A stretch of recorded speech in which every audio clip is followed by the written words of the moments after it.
সুমিনাম খাচ্ছি আরেকটি ব্লগে অনেক স্বাগত। আজ বুধবার, আমার ব্লগটা বুধবার সকাল থেকে শুরু করছি। বন্ধুরা চলো দেখতে থাকো।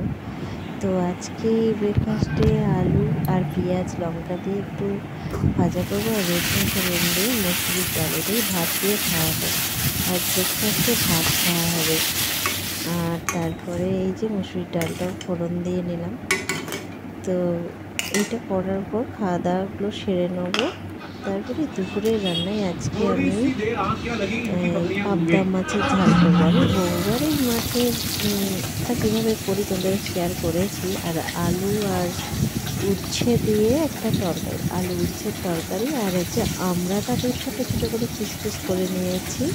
এই বিলাতি আমড়া, এটা হচ্ছে চাটনি করা হবে। ব্যাস, আজকে দুপুরে এটাই মেনু। তো এই দুপুরবেলায় আমি সর্ষের ঝাল বানাচ্ছি এখন।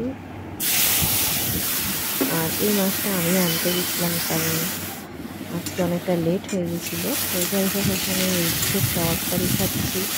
এই বর্ষা টাইমে এরকম উচ্ছের তরকারি খাওয়া ভালো। মানে এখন তো বর্ষাটা ভাব আছে, এখনও ঠিক সেভাবে রোদ হচ্ছে, আবার বৃষ্টিও হচ্ছে, তাহলে স্কিন প্রবলেমটা অনেকটা কম হয়, তাই খাওয়া হয় ধরো। তো তারপরেই একটু এই বিলেতি আমড়ার চাটনি করে নিলাম। তো বন্ধুরা, বিকাল হয়ে গেছে, একটু বেরোবো। আর আজকে আর ব্লগটা বেশি দূর আমি বাড়ালাম না। আজকে আমার এই সকাল দুপুরের রান্না দেখে ব্লগটা শেষ করলাম।